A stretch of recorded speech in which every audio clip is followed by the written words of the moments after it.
Hello दोस्तों, आपके अपने यूट्यूब चैनल ट्यूटर सारस में आपका बहुत बहुत स्वागत है। पिछले वीडियो में हमने भारत के संविधान के बारे में अनुच्छेद 1 से 4 के बीच में पढ़ा था, संघ उसका राज्य क्षेत्र। आज हम लोग नागरिकता पढ़ेंगे, जिसे सिटीजनशिप कहा जाता है। वो भाग 2 के अनुच्छेद 5 से 11 के बीच में है, उसके बारे में आज लोग पढ़ेंगे। तो आइए सबसे पहले समझते हैं नागरिक किसे कहते हैं। नागरिक उसे कहता है जो राजनीतिक और संवैधानिक अधिकार प्राप्त हो किसी भी देश में, तो वो किसी देश का नागरिक कहा जाता है। नागरिक को इंग्लिश में हम लोग सिटीजनशिप कहते हैं, ठीक है।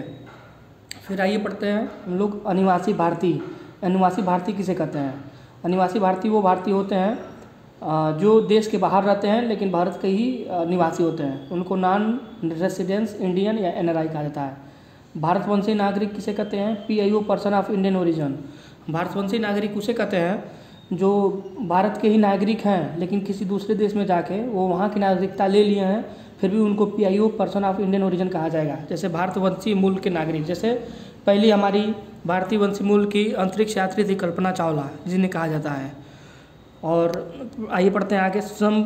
समुद्र पारी नागरिक किसे कहते हैं, जिसको OCI कहा जाता है, ओवरसीज सिटीजनशिप ऑफ इंडिया, जिसको OCI कार्ड कहा जाता है। इसका मतलब ये हुआ कि जो हमारे देश के बाहर पूरी तरह से नागरिकता ले लिए हैं किसी भी देश का, तो उन्हें OCI कार्ड धारक माना जाता है।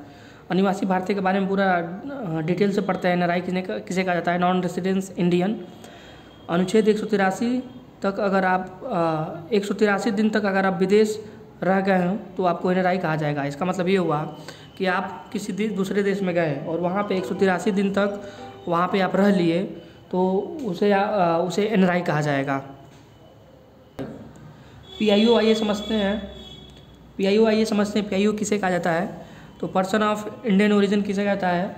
विदेश में रहने वाले वो नागरिक जिसका कोई पूर्वज, माता पिता, दादा दादी, नाना नानी या भारत में रहा हो, उसे PIO या भारतीय वंश का मूल नागरिक कहा जाता है। PIO का सीधा सा मतलब ये हुआ, जो जैसे मैंने आपको पहले बताया कि PIO वो होते हैं जो भारत में जन्मे हैं लेकिन किसी दूसरे देश के नागरिक लेके वहाँ पे रह रहे हैं। जैसे भारत के कोई भी नागरिक है जाके अमेरिका में रहने लगे और वहाँ की नागरिकता ले ले, भारत की नागरिकता छोड़ दे, तो उसको PIO कहा जाएगा।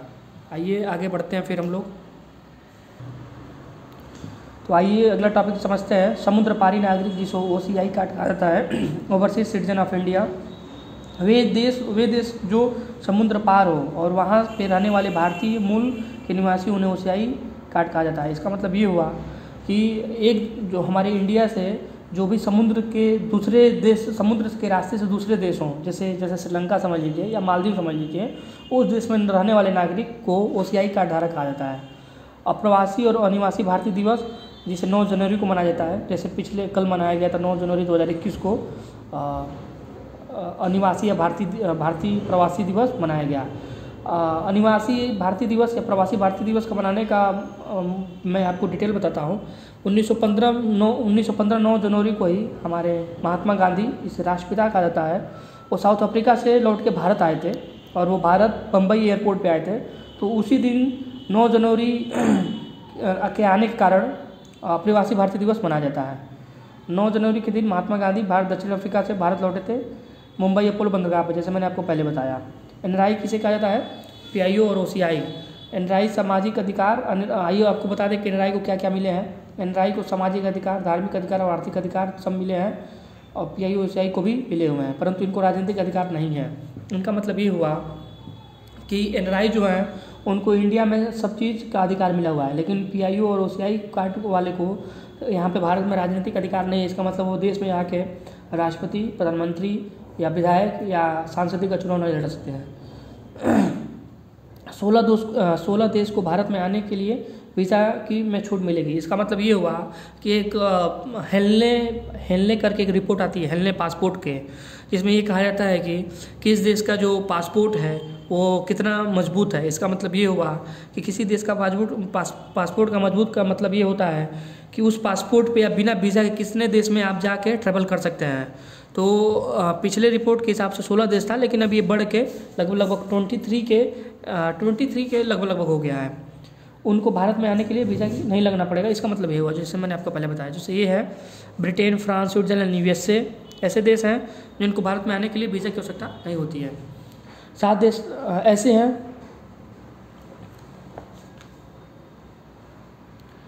7 देश ऐसे हैं जो भारत के मूलवंशी तो हैं लेकिन उनको वीज़ा में छूट नहीं मिलेगी। जैसे क्या है, जैसे पाकिस्तान है, अफगानिस्तान, बांग्लादेश, भूटान, चीन और नेपाल और श्रीलंका। 7 ऐसे देश हैं जो भारतीय मूल के तो माने जाते हैं लेकिन उनको भारत में आने के लिए वीज़ा लगवाना पड़ेगा, बिना वीज़ा के वो भारत में एंट्री नहीं कर सकते हैं। आइए आगे पढ़ते हैं। $275 में PIO कार्ड जारी करती है भारत सरकार आजीवन के लिए 16 देशों में भारतीय मूल के नागरिक हों। इसका मतलब ये हुआ कि PIO कार्ड जारी करने के लिए भारत $275 का जो रकम है वो लेती है, फिर इसे जारी करती है। और PIO कार्ड जारी करने वाला PIO कार्ड 16 देशों को जारी किया गया है। 16 देशों के नागरिक अब ई-वोटिंग भी कर सकते हैं भारत में। इसका मतलब ये हुआ कि जो PIO कार्ड 16 देशों को जारी किया गया है वो ई-वोटिंग के तहत भारत में मतदान भी कर सकते हैं। तो ये रहा हमारे नागरिकता का कुछ परिचय, इसके बारे में मैंने आपको बताया। और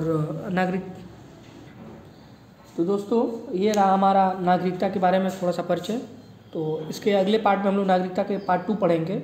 इसके बारे में और विस्तृत रूप से समझेंगे कि नागरिकता हमारे देश में किस प्रकार से ली जाती है और किस प्रकार से नागरिकता छीनी जाती है, उसके बारे में पढ़ेंगे। तो ये पूरी जानकारियाँ रहें, तो प्लीज़ आप इस वीडियो को लाइक शेयर ज़रूर करें और हमारे चैनल को सब्सक्राइब कर दें। जय हिंद।